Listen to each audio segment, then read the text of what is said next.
ఇటు కాళేశ్వరం బ్యారేజీ పునరుద్ధరణ పనుల కోసం ఇంజనీర్లు వివిధ ఏజెన్సీల మధ్య కోఆర్డినేషన్ కోసం ప్రభుత్వం ప్రత్యేకంగా కమిటీని ఏర్పాటు చేసింది.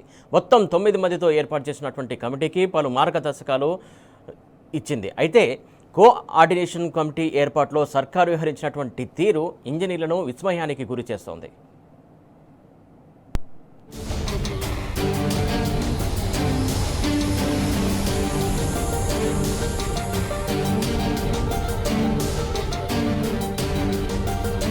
కాళేశ్వరం బరాజ్ పునరుద్ధరణ పనుల కోసం ఇంజనీర్లు వివిధ ఏజెన్సీల మధ్య కోఆర్డినేషన్ కోసం ప్రభుత్వం ప్రత్యేకంగా కమిటీని ఏర్పాటు చేసింది.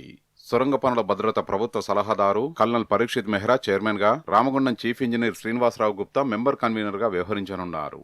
Joint secretary K Srinivas, CDOCE MSN Reddy, CWCRS additional collector Selvabalan, ఆఫ్రీ India limited MD Saikrishna, L and T GM Suresh Kumar, Afcons vice president Mallikarjuna Rao, Navayuga project manager మాధవను మెంబర్లుగా నియమించింది. మొత్తంగా 9 మందితో కమిటీని ఏర్పాటు చేసింది. అదేవిధంగా కమిటీకి పలు మార్గదర్శకాలను జారీ చేసింది.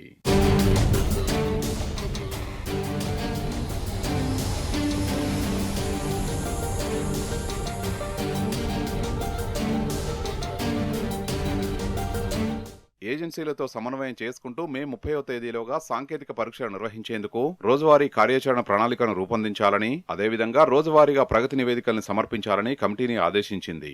ప్రధానంగా నిర్మాణ, సాంకేతిక పరీక్షల నిర్వహణ ఏజెన్సీలతో సమన్వయం చేస్తూ ఎన్టీఎస్ఏ, సిడబ్ల్యూసీ నుంచి కావాల్సిన అనుమతుల్ని తీసుకునే బాధ్యత కోఆర్డినేషన్ కమిటీదేనని వెల్లడించారు.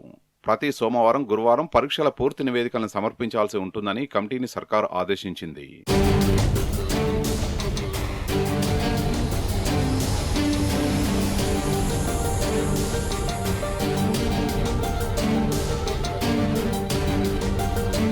అయితే కాళేశ్వరం కోసం కోఆర్డినేషన్ కమిటీ ఏర్పాటుపై ఇంజనీర్ వర్గాల్లో విస్మయం వ్యక్తమవుతున్నది. అందుకోసం సీనియర్ ఆఫీసర్లు, సాంకేతిక నిపుణులను నియమించకుండా సర్కారు కోఆర్డినేషన్ కమిటీని నియమించడంపై విమర్శలు వ్యక్తమవుతున్నాయి. వాస్తవంగా ఎస్ఎల్బీసీ సొరంగ పనుల మరమ్మతుల కోసం ప్రభుత్వం కల్నల్ పరీక్షిత్ మెహ్రాను సలహాదారునిగా నియమించుకున్నది. సొరంగ పనుల నిర్మాణం, భద్రతలో ఆయన నిపుణులు.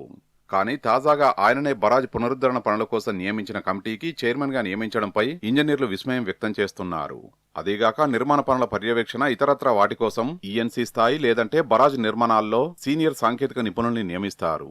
కానీ కమిటీలో ఒక్క ఈఎన్సీని సైతం ఏర్పాటు చేయలేదు.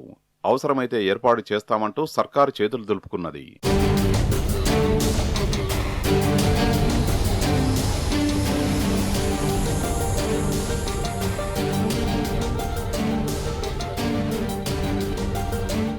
మరోవైపు ఇప్పటికే పలు విమర్శల్ని ఎదుర్కొంటున్న ఓ ఇంజనీర్ను నియమించడంపై ఇరిగేషన్ వర్గాలు తీవ్రంగా ఆక్షేపిస్తున్నాయి. సీనియర్ ఇంజనీర్లను కాదని ఇప్పటికే అడ్డదారిలో ఈఈ నుంచి ఎస్సీగా ప్రమోషన్ పొందారు అనేది సదరు ఇంజనీర్పై విమర్శలున్నాయి. అదీగాక కీలకమైన జాయింట్ సెక్రటరీ పోస్టును చీఫ్ ఇంజనీర్ అధికారితో నియమించాల్సి ఉంది. కానీ కాంగ్రెస్ ప్రభుత్వం అందుకు విరుద్ధంగా సీనియర్లను పక్కకు పెట్టి మరీ ఎస్సీ హోదాలో ఉన్న సదరు ఇంజనీర్ కె శ్రీనివాస్ను జాయింట్ సెక్రటరీగా నియమించింది. దీనిపై ఇంజనీర్ వర్గాలు ఇప్పటికే తీవ్ర స్థాయిలో నిప్పులు చెరుగుతున్నాయి. అయినప్పటికీ ప్రభుత్వం తాజాగా నియమించిన కీలకమైన కోఆర్డినేషన్ కమిటీలోనూ ఇన్ఛార్జి హోదాలో కొనసాగుతున్న సదరు జూనియర్ ఇంజనీర్ను మెంబర్గా నియమించడం గమనార్హం. ఇక మిగిలిన మెంబర్లుగా కూడా నిర్మాణ ఏజెన్సీల ప్రతినిధులనే నియమించింది. మొత్తంగా కోఆర్డినేషన్ కమిటీ ఏర్పాటులో సర్కారు తీరును చూసి ఇంజనీర్లు సర్వత్రా విమర్శిస్తున్నారు.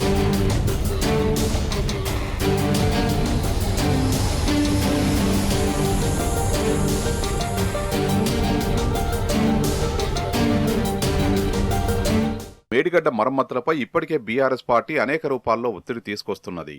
ప్రభుత్వం 2 ఏళ్ల పాటు కాలయాపన చేసి రైతులను తీవ్రంగా నష్టపరిచిందని చెప్తూనే వస్తున్నది. అయితే ప్రభుత్వంపై ఒత్తిడితో పునరుద్ధరణ కమిటీని మాత్రం ప్రకటించింది. అందులోనూ అధికారిక వర్గాల నుంచి కొన్ని అభ్యంతరాలు వ్యక్తమవుతున్నాయి.